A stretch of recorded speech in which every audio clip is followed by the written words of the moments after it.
Good morning, friends. I'm thankful to God and to you guys also that you are able to come and attend this small group again. I know, pretty much sure that you guys are tired and because of your work schedules, but I appreciate your faithfulness that you are keep on coming and helping us learn from each other. So thank you for your time. And today we will be discussing about our movie, what we have seen last meeting, The Lone Survivor. So how many of you like it or how many of you dislike it? So one thing I want to know that, what's your feeling and emotions about that soldier? Like not only one soldier but the whole group of soldiers. How do you feel that? What was your like attracting point or where you were very focused on these soldiers? When they were, is that the point when they were alone trying to contact their base, trying to contact their officer back in their US base? Or that's the time when the Taliban were already on their near to them and already going to capture them or killing them? What was the time? You were so intensely focused on that. For me, the moment when their captain, their major was trying to contact his base in order to get the help from him, because they found out they have few in number and the group of Talibans are big. He found out that they cannot do this at their own. But he also found out they are helpless. He also found out that there is none rescue team coming because they are unable to contact, or the officer is unable to answer, or he don't want to answer their call.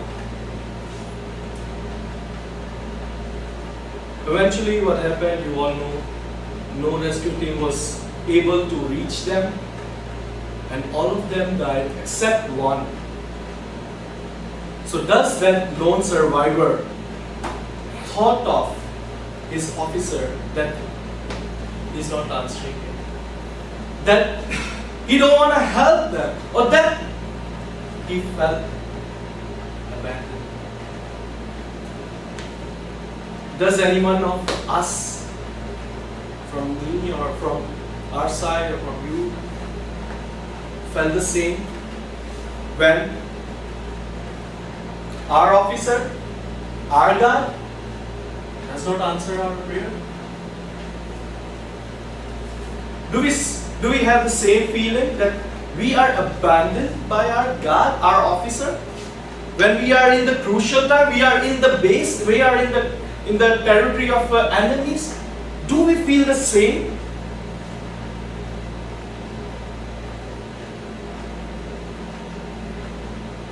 I remember there's many times, even you share or not, there are many times in our lives when we say, God is not listening to me, God is not answering to my prayer. I have a question. Let's look together in the Bible. That there was any person, there was anyone who had the same experience, that nobody was answering him, that nobody was there for his help to answer his call. Today I have invited one of my old friend from very far from our country, and he witnessed some people who experienced the same, that their prayers were unanswered. So let's welcome and give them the hands of applause and welcome my friend. Hello guys, how are you? Good. I am the sender of Mary's. You know Mary? Those the sister of Lazarus. Do you know? Martha, Mary and Lazarus, the beloved family of Jesus Christ. Yes, I witness what your friend has mentioned a while ago, that yes, I witness some of their unanswered prayers. I witnessed the death and the resurrection of Lazarus when Jesus raised him from the dead. I have seen love and friendship of Jesus, Mary, Martha, and Lazarus. But I also remember one thing. When Martha, Mary was crying, screaming, unable to control their emotions, suddenly into the place where Jesus was sitting or living, I went there to tell that Lazarus is sick, Master. He's about to die. His sickness is so severe. And then the Master told me, Jesus told me, sickness, what Lazarus said, the sickness is not to end in death, but for the glory of God, so that the Son of God may be glorified by it. But he stayed 2 more days there. And then he went to Judea. Even his disciples were saying, why we need to go there? You know that the Jews are looking to kill you. But he shared with them that Lazarus is asleep and I will go to awaken him. But the disciples was unable to understand what he is saying, what the Master is saying. So Master tell them literally that Lazarus has died. And you know, one of his own disciples, what he said? He said to his disciples, let's go, so we will be dying with him also.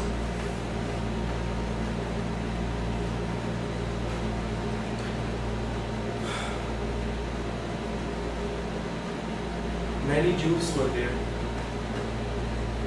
Of course, they were there with Mary and Martha. But still Jesus, the Master, went there into Bethany where Martha and Mary was there. Friends, the words of Jesus encourages me when he said, the sickness is not to end in death.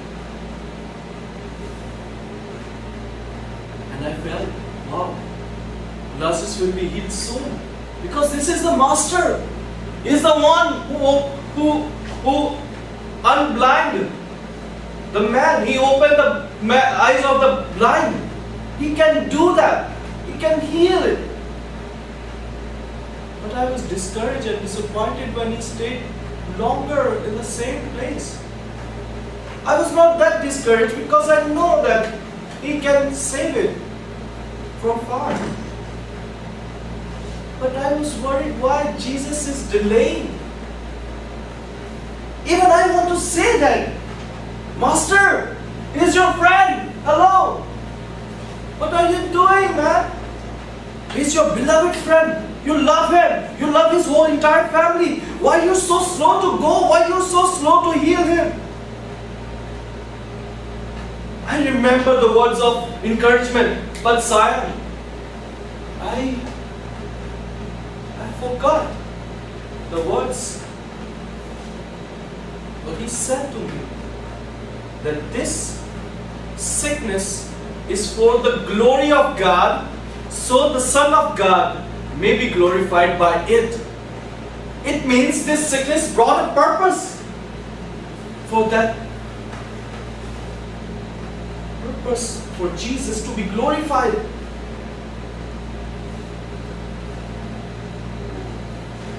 a purpose? Can sickness, troubles, hard times bring a purpose? What purpose? Maybe in my life and in your life, the same sickness will not come and we might die, or Jesus will come and raise us again. But how about the financial needs what we have? How about the career opportunities you are looking for? How about you're looking to buy your own home and you're tired of your old house or the house of your parents? But there is a purpose to bring that sickness that will glorify the Son of God. Which means all of our troubles, sickness, and things like hard times can bring purpose. Because intentional delay to answer the prayer shows God's glory. The intentional delay from the Jesus to answer the prayer of Mary and Martha, answer the call of Mary and Martha, shows God's glory. Maybe in our life, when we are delayed, one of my friends says delayed gratification, says that it is more powerful than the actual, because we see the glory of God in that delay, in that intentional delay. So do you want to know more what happened when Jesus went to Bethany? Now, Martha got to know that Master, Jesus, is in town. Although he's not near in the village, he's far from that. But Martha ran. Martha ran, crying, without arranging her hairs, without arranging her clothes. She ran because she knows he's our family member. He's our good friend. He's a friend who loves us. I will run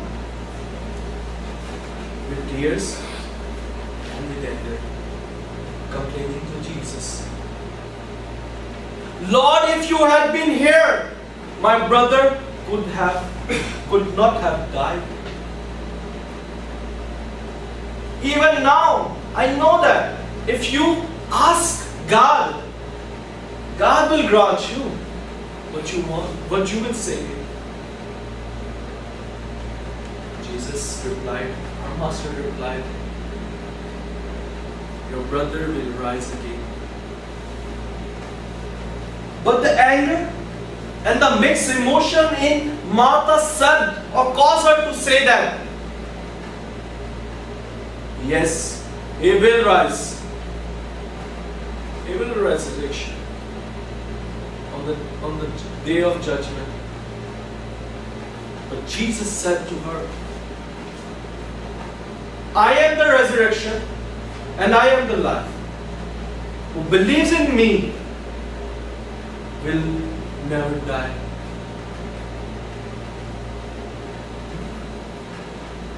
Do you believe, Martha? Maybe Martha said that, yes, I believe in you, that you are Son of God, you are the Jesus, you are the Christ, you came into this world,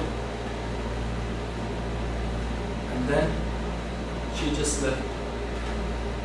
And tell her sister Mary that Master is here, but secret. Still, Master was away from her village and she ran. And along with her, the Jews who came there to console them for their brother went together with them. And she had the same emotions, same things, same tears, same complaint that God, oh Lord, if you have been here before, my brother could have not died.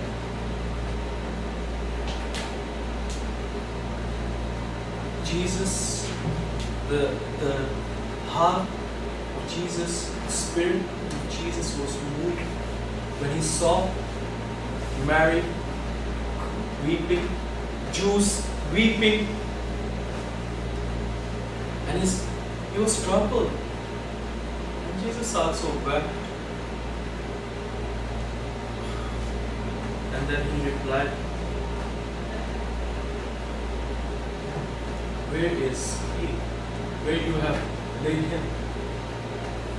Some of them replied that, let's go with us. We'll show you. And Jews who were there, some of them said, wow, we love him so much. But others said, why he didn't save Lazarus from dying? If he can open the eyes of the blind person, why he couldn't save Lazarus from dying? When Jesus went there, he pushed the stone away from the cave, the grave. The moment he was doing that, here's Martha saying that, oh Lord, don't do that. It stinks. It's 4 days already. It's stench. Jesus replied to her, did I not say to you that if you believe, you will see the glory of God?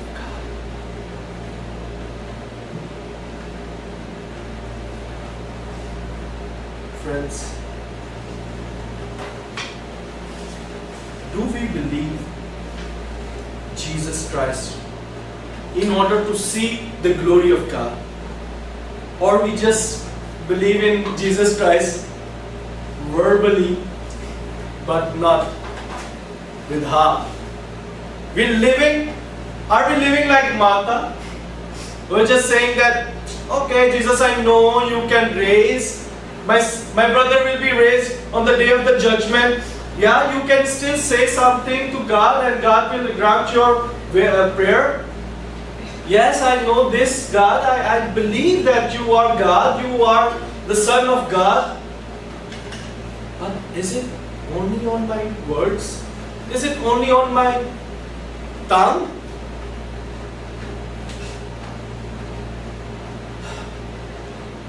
Mary says, Martha said, he stinks now. So, does Martha believe, or Mary believe, or the Jews, or even myself when I was there, I don't see Jesus as God over life and death. Yes, Jesus wept, not because he was crying because of Lazarus' death. He was crying, he's weeping because of the unbelief of Martha and Mary. They saw the miracles. They saw how he works among them, how he lives among them. He was moved because of their unbelief in Jesus Christ. They see God, they see Jesus as a prophet or a man, a human friend, that's all. They didn't see that Jesus is a resurrection and life.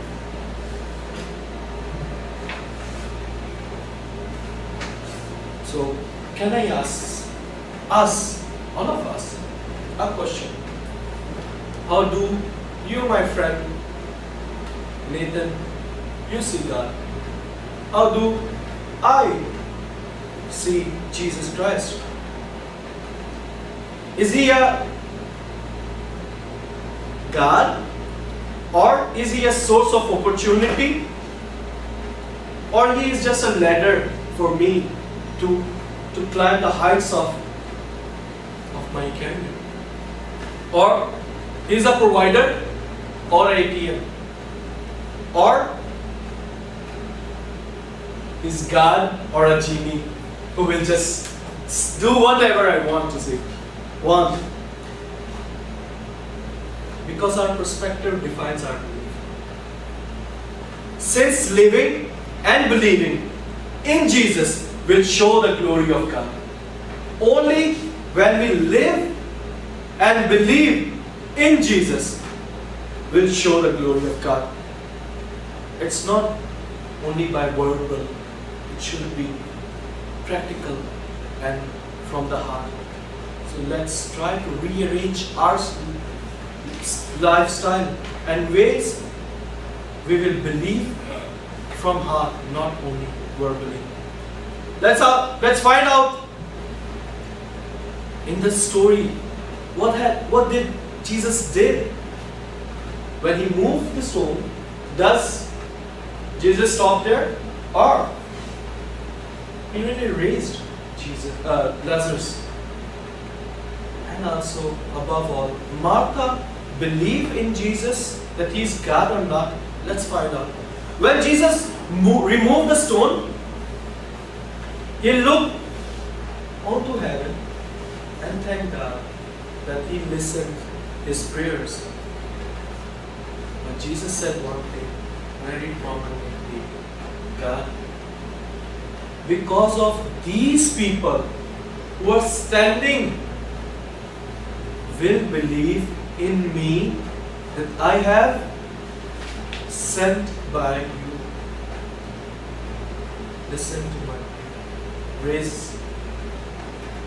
Raise Lazarus. And after saying that, He cried out with a loud voice and said, Lazarus, come out.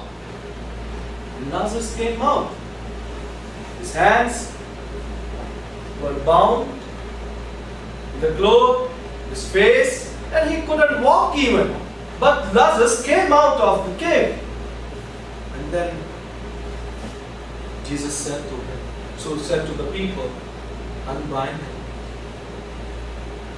and bring him. You know what happened after that? Therefore, many of Jews who came to console Martha and Mary, believe in Jesus Christ because they saw the resurrection of Lazarus. They saw the glory of God. They saw the glory of God by believing.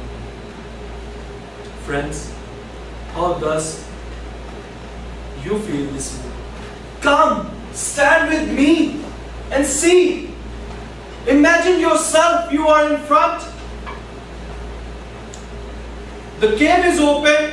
Lazarus is outside of the cave. Jesus standing, Mary, Martha, and all are standing there, crying out of joy now. They are happy out of joy because they have seen the glory of God. They have seen their problem to be resolved in a godly way that brings the glory of God.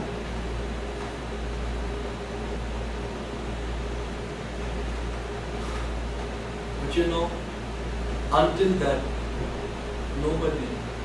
nobody, even me, I don't believe in the deity of Jesus Christ.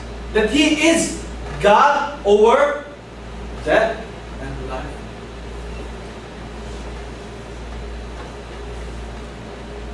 You know, what was the expectations of Martha and Mary? Yeah, they just want them that, okay, Jesus will come and they will have time together, spend time, eat together, and whatever they need is fulfilled. But you know, the glory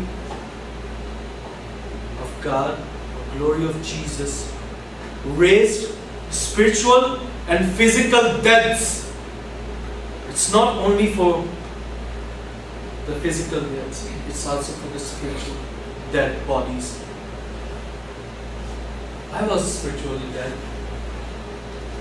I came into life when I saw the glory of God by watching the miracle in the life of Mary and Martha and Lazarus. Because I saw the glory of God.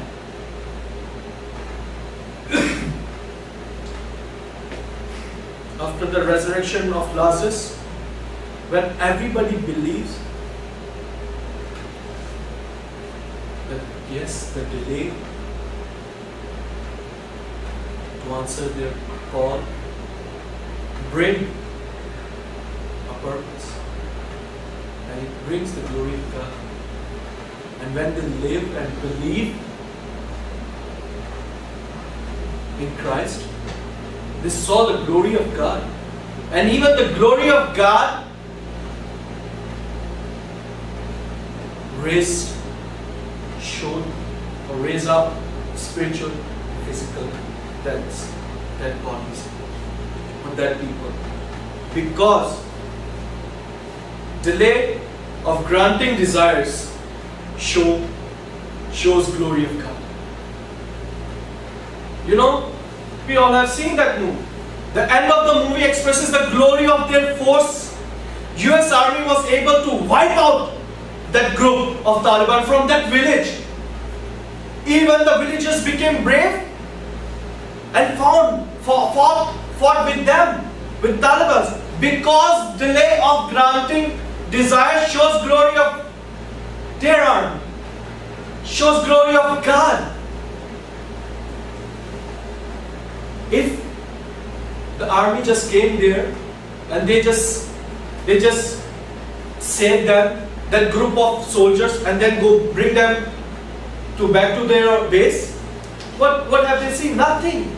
But the lone survivor was still there, was able to see how he survived, and also he's able to see how the US Army wiped out the whole Taliban group of that particular village, and able to the villagers encourages them to fight them back.